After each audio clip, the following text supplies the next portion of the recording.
morning students, how are you? Today here we are starting once again the remaining content of the political science in our chapter number 9, that is the constitution as a living document. So as for our content we will clear it, what can be changed in the basic structure or in the constitution. So in previous video we have already cleared what are the provisions are given in our constitutions, that is we can change or not. So about this we will clear कि that is किस तरीके से हम उसमें changes कर सकते हैं. Okay, and then which cases related to the they have to prohibited to the main concept, the main structure of the constitution. So let me start the basic structure and evolution the constitution.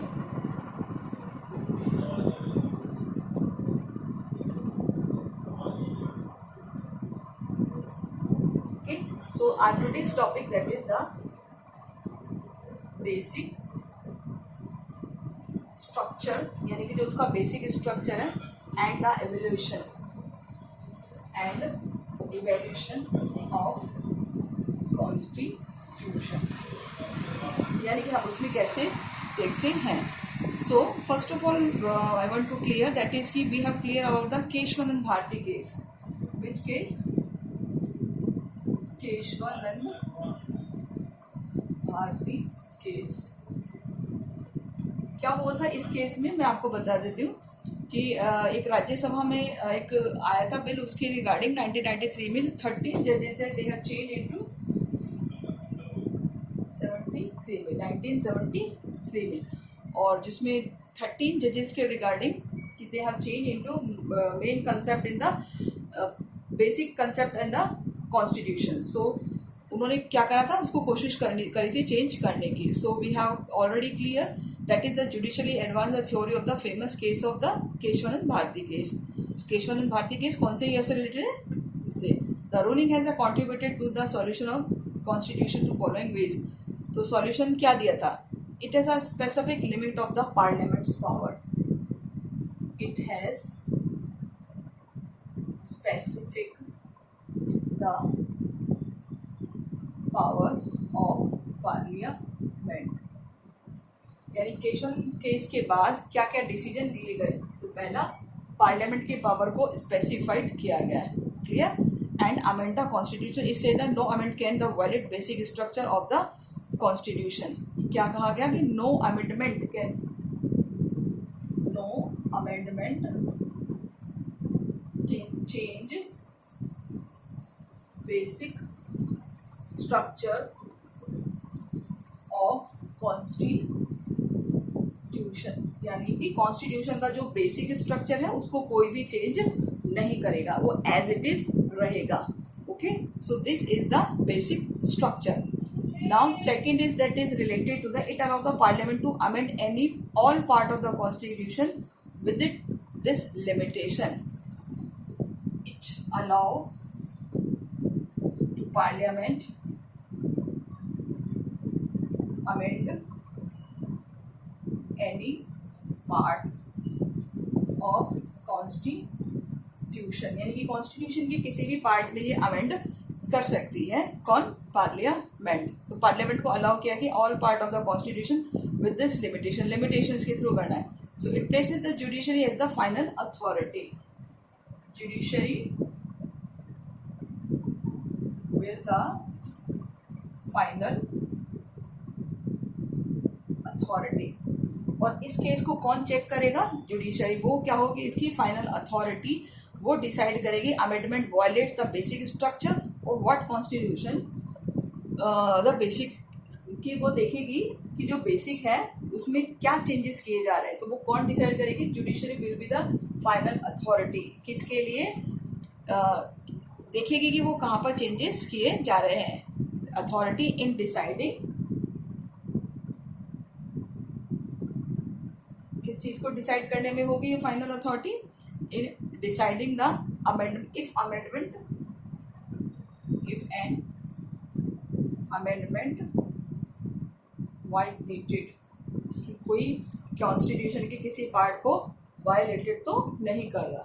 Okay, So the Supreme Court, the case one is ruling case 1970, that the past 4 decades, this decision has governed the interpretation of the constitution and institution. The country have accepted the theory of basic structure, और इस तरीके से country के ने इसको accept कर लिया. So there are no motion of the theory of the constitution. It has emerged the judicial interpretation. Thus the judiciary and the interpretation particular amend the constitution without the formal amendment. So all living documents evolve this manner through the debate and argument and the competition and the practice in politics. यानी कि जो भी living documents होते हैं वो क्या होते हैं, उनको हम क्या कर सकते हैं, डिबेट कर सकते हैं, डिस्कस कर सकते हैं. इसके अलावा हम क्या कर सकते हैं, आर्ग्यूमेंट्स, हम उस पर बहसबाजी कर सकते हैं. हम उसके अलावा कंपटीशन कर सकते हैं, कॉम्पिटिशन्स क्रिएट कर सकते हैं. And the practicing politics. So in 1973 the court has the many cases, यानी 73 में बहुत सारे केसेस थे जो इस वे से देखे गए थे. In many cases elaborated the point of theory of basic structure and given intense का constitution the basic structure of the India, कि basic structure क्या है. तो क्या कहा गया, basic structure doctrine as the further consolidated the balance between rigidity and the flexibility by saying the certain part of the cannot be amendment, यानी कि certain part of constitution will not amendment, यानी कि उसमें कुछ amendment नहीं किया जाएगा. So this is the underline and the rigid nature of the following. तो ये क्या है, this is the rigid nature of basic structure of constitution. Clear. तो इस तरीके से इसको चेंज नहीं किया जा सकता. So next we will see कि there are many other example to how judicial interpretation, यानी कि बहुत सारे और एग्जांपल्स हैं जिसमें कॉन्स्टिट्यूशन के बेसिक स्ट्रक्चर को समझने के लिए उसमें चेंज किया गया. So many decision in supreme court had held the reservation in jobs, education institution can not and the 50% of the total seats. So this has now become an accepted principle. Similarly, the case involving reservation for the backward class and the Supreme Court introduced the idea of creamy layer and the rule that the person belonging to the category were not entitled. So इस तरीके से reservation की जो category है उसको भी इसमें interpretations में लाया गया है. So many of time have create the different interpretations, अलग अलग व्याख्याएं की गई हैं संविधान की थ्रू द सुप्रीम कोर्ट. और सुप्रीम कोर्ट ने जब ये एक्सप्लेनेशंस दी हैं तो क्या क्या कहा है. सबसे पहले हम देखते हैं कि the many decision supreme court and held the reservation in jobs और education institution. Reservation in jobs, कहाँ पर रिजर्वेशन कर दिया है, रिजर्वेशन इन जॉब्स और एजुकेशनल इंस्टीट्यूशन एंड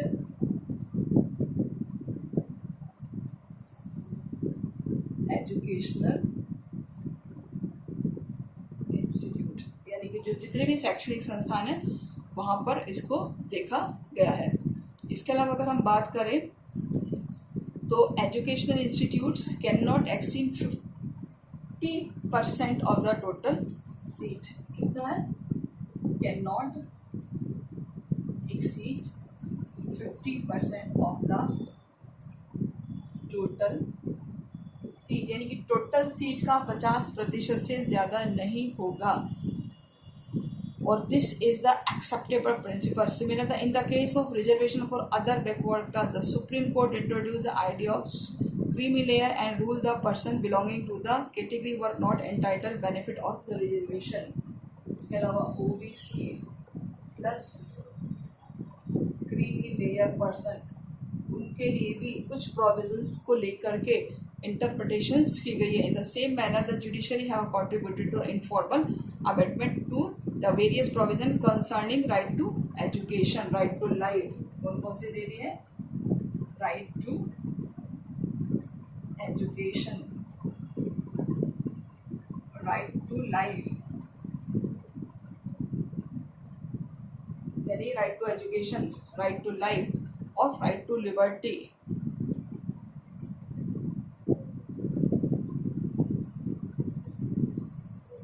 लिबर्टी यानी हमें आज़ादी चाहिए, हमें फ्री रहने की आज़ादी।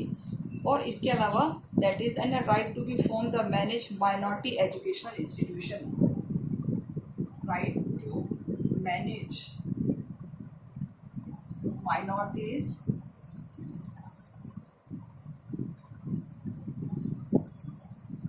Educational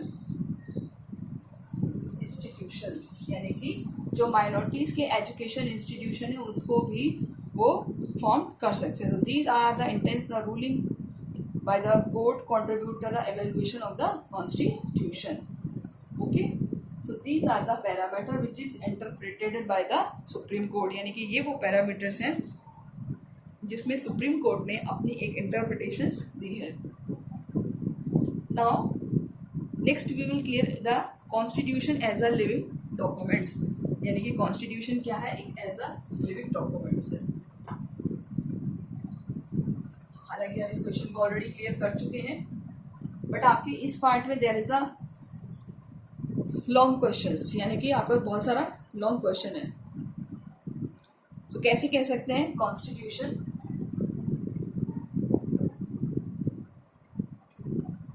as a living documents? Okay, तो फर्स्ट ऑफ ऑल देखेंगे कि documents keep recording a situation circumstances, यानी कि जितने भी परिस्थितियां होती हैं, जो भी सिचुएशंस होती हैं, सारी की सारी रिकॉर्ड होती हैं, यानी कि almost like being these records keep. So like a being the constitution respond the experience, in fact the answer of the riddle we mention in the beginning about the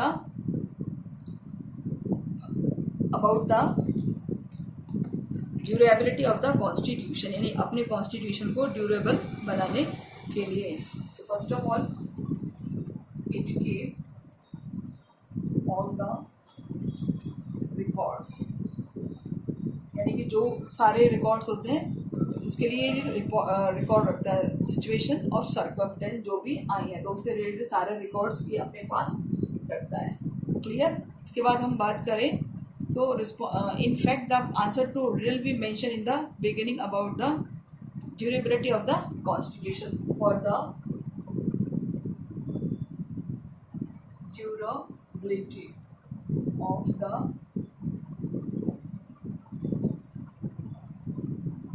constitution को durable बनाने के लिए, durable in the sense as per even after so many changes in the society the constitution continue work effectively because of the it is dynamic.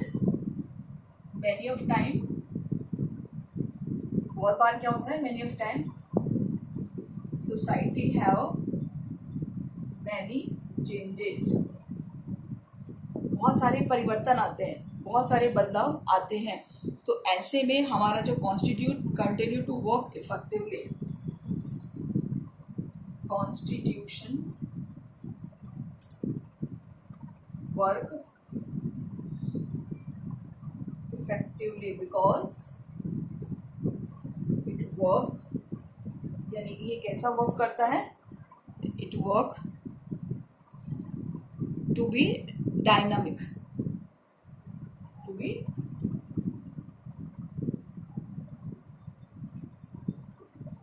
dynamic, ठीक है, यानी कि एक गतिशीलता इसमें एवर टाइम बनी रहती है।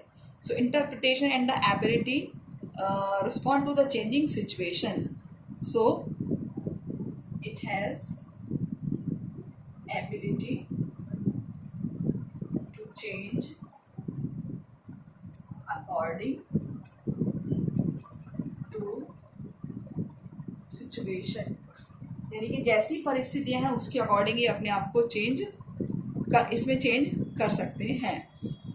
सो this is the hallmark of democratic institution, ये डेमोक्रेटिक इंस्टीट्यूशन का एक तरीके से हॉलमार्क हो गया है। क्लियर? हॉलमार्क होना इन द सेंस किसी चीज की पहचान होना. This is the hallmark of the democratic institution. Democracy practice and ideas keep evolving the time and the society engaging the experiment according to of these.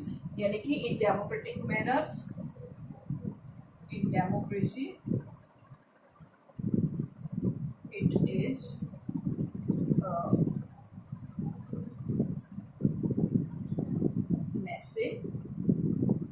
it is necessary means it is power to change. यानी कि democracy के matter में इसके पास ये power है कि इसमें कुछ ना कुछ बदलाव किया जा सकता है.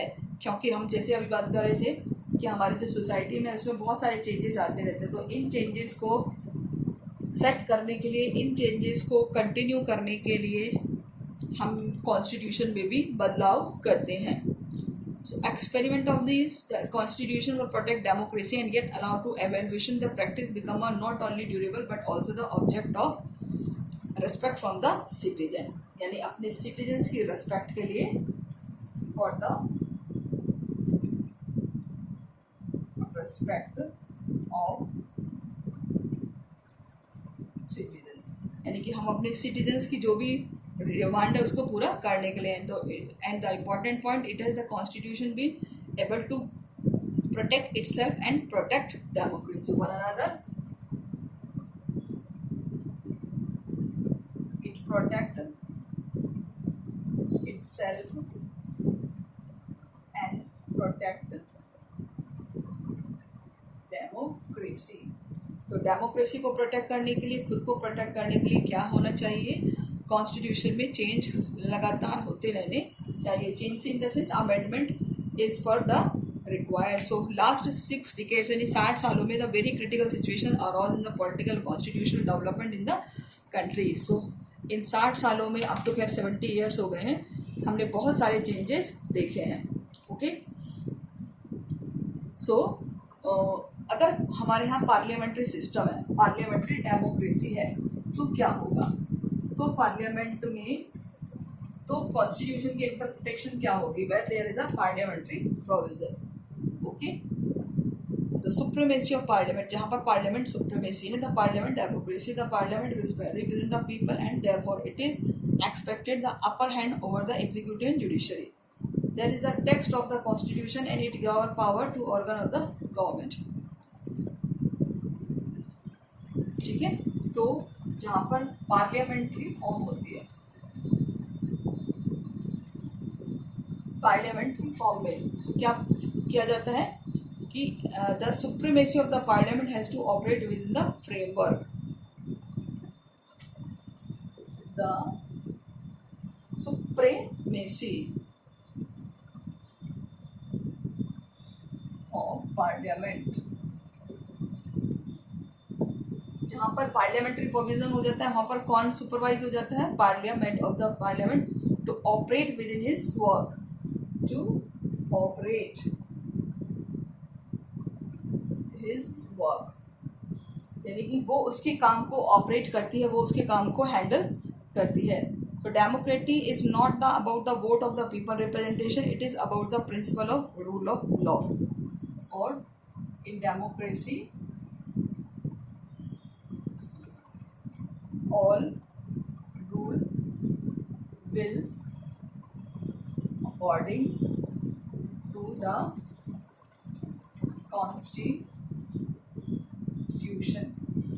यानी कि जहाँ पर डेमोक्रेटिक वे है वहाँ पर सारा का सारा जो रूल होगा, चाहे वो राइट टू वोट हो, चाहे वो इलेक्शन हो, चाहे डेवलपमेंट हो, कुछ भी हो, सब किसके अकॉर्डिंग होगा? According to constitution. यानी कि रूल ऑफ लॉ के अकॉर्डिंग काम किया जाएगा.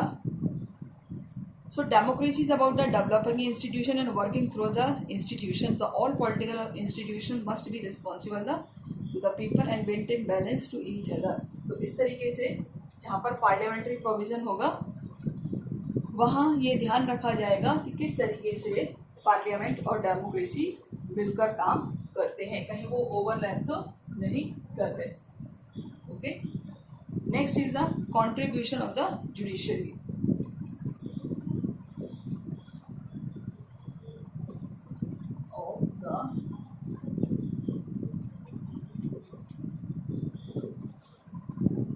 जुडिशरी का क्या कॉन्ट्रीब्यूशन है देखिए। During the controversy between judiciary in the parliament, we have clear कि इनमें कंट्रोवर्सी हो जाती है, तो कुछ आर्टिकल्स थे जिनको लेकर हो गए थे, fundamental right, right to property, आपस में कंट्रोवर्सी हो गई थी। सो उस केस में क्या होगा, तो parliament that is power to responsibility to make the law and amendment and the interest to poor, backward or needy. The judiciary insists that all has to take place within the framework provided the constitution, and pro-people measures should not be bypass legal procedure, because once the bypass law will be the good inheritance intention that give the excuse. means कहने का ये है कि they can stop, क्या कर सकते हैं वो, किसी चीज को स्टॉप करते हैं, they can stop by misuse of constitution, ठीक है, यानी कि वो कॉन्स्टिट्यूशन का मिसयूज होने पे रोक सकते हैं। कैसे रोक सकते हैं, बिकॉज पार्लियामेंट क्या करती है, पार्लियामेंट का जो मेन फंक्शन होता है वर्क फॉर द पीपल, लोगों के लिए काम करना, स्पेशली पुअर और बैकवर्ड क्लास। क्लियर। सो इस केस में जुडिशरी क्या कहती है कि कहीं वो उनका मिसयूज तो नहीं कर रहे, क्योंकि एक बार अगर कोई pro people major should not be bypass legal procedure की, कोई इलीगल प्रोसीजर से पास नहीं हो जाए। कैसे प्रोसीजर से, इलीगल प्रोसीजर, तो ये कौन देखता है, जुडिशरी। ओके, तो जुडिशरी किसको वॉच कर रही है, सारे इलीगल प्रोसीजर्स को, कि कहीं पार्लियामेंट उसके मतलब अपने फेवर के लिए, डेमोक्रेसी के लिए कहीं इलीगल प्रोसीजर को तो यूज़ नहीं कर रही, क्योंकि अगर जो एक बार कोई भी लॉ पास हो जाता है तो वो फिर बाद में बहुत मुश्किल होती है उसको चेंज करने में, because they use the very arbitrarily, यानी बहुत दुरुपयोग करते हैं उसका। So and democracy is much about the check arbitrary use of power, it about the wellbeing of the people, जबकि इसका यूज केवल और केवल किसके लिए किया गया था, अपने डेवलपमेंट के लिए किया गया था, लेकिन ऐसा नहीं होता। The success of the working of the constitution lies in resolving the tension judiciary and its famous Kesavananda ruling, ये हम पढ़ चुके हैं। सो इसमें हम टाइम वेस्ट नहीं करेंगे, अब हम अगला पॉइंट देखते हैं। केशवानंद भारती वाला हमारा हो गया था, and that is the majority of the political leadership, majority of the political leadership. This is the last paragraph of this content, majority of political leadership.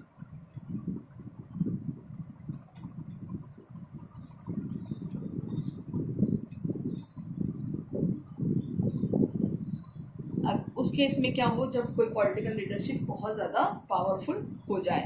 सो हमने जैसे बात किया था कि डिस्कशन इन द जुडिशरी, जो paragraph about the bring same moral fact between 67 or 73, Parliament had to execute to the realize the balance long necessary after the Supreme Court ruling Keshwanand case. Attempt were made as the reconsider. When this failed, 46 amendment the parliamentary supremacy was asserted, but the court again repeated earlier than the Minerva Mill case 1980. एक और case आपको याद रखना है, that is the Minerva Mill case.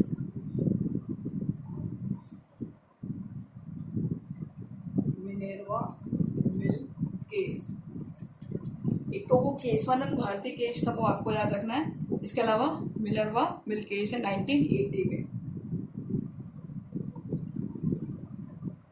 वो था 1773 में। तो ये दो केसेस हैं जो केस की स्टडी करी है इन्होंने। The parliamentary supremacy was asserted, but the court again repeated the earlier Minerva mill case 1980. Okay, even the decades for the ruling for Keshwanand case, the ruling demand for the interpretation of the constitutions, political parties and the political leaders, the government and the parliament accept the idea of inviolable basic structure, यानी कि बहुत सारी political party और persons चाहते थे इसमें change किया जाए। Even when was talked to review in the constitution, the exercise could not cross the limit set by the theory of basic structure. यानी कि वो सारे के सारे उसमें कोई changes नहीं कर पाए. Okay. When the constitution was made, the leader and peoples, the country shared a common vision of India. In the Nehru's famous speech, the time of independence, this was the described the trust with destiny. ये आपको याद रखना है. Speech of Nehru.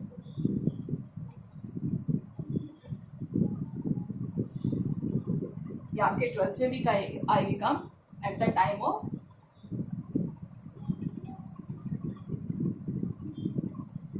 independence, यानी कि आज़ादी के समय एक उन्होंने जो स्पीच दी थी उसका नाम क्या था? Trust with destiny. क्या नाम था उसका? ट्रस्ट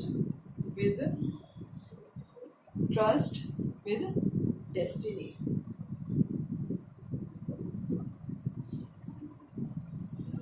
ये क्या नाम है? Trust with destiny. कहाँ पर दिए इन्होंने? In the constituent assembly. In the constituent assembly में. ठीक है. For all leader mention the vision, dignity and freedom of the individual and the social economic equality, well-being of the people, unity based on the national or integrity. This vision has disaffected people and the leader alike hold the vision and hope to realize it. Therefore, the constitution based on the vision remained and the object of respect and authority. यानी कि कहने का मतलब है कि जो हमारा ये कॉन्स्टिट्यूशन है ये किस पर बेस्ड है? Based on the respect, equality, authority, economic and political development, based on the freedom, based on the equality, based on the justice. कि कोई भी इसके साथ ऐसा ना करे कि इसके बेसिक स्ट्रक्चर में चेंज किया जाए. So that's why our framers of the constitution have worried about to the amendment. So they have choose the two features, rigid and the flexible. So that's why flexible in the sense it has any time required whenever they want, or rigid they stop to the misuse of the constitution. So in our constitution provide these features for the properly use.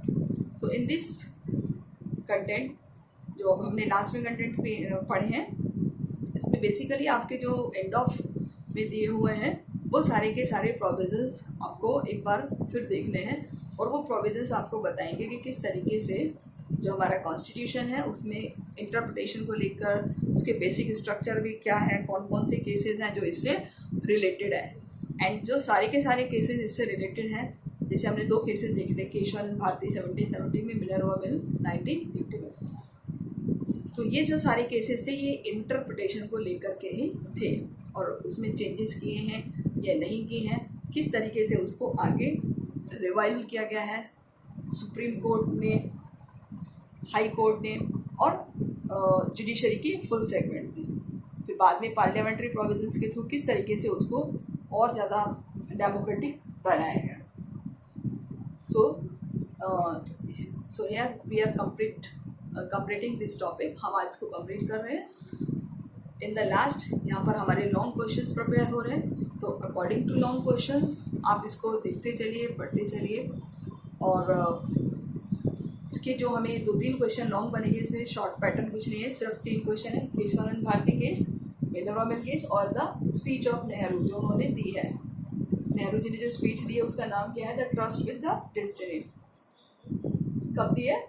At the time of independence. कब दिए उन्होंने? At the time of independence, जब हम आज़ाद हुए थे उस time पे. कहाँ पर दी है? Constituent assembly. तो ये कुछ 2-3 चीज़ें हैं जो हमें याद रखनी है. और in the end of chapter जो भी क्वेश्चंस आपको दिए गए हैं बेटा वो भी आप सभी लोग अच्छे से कर लीजिए.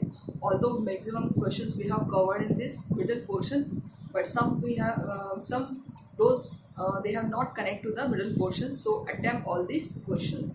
So any doubts we will clear in the doubt session.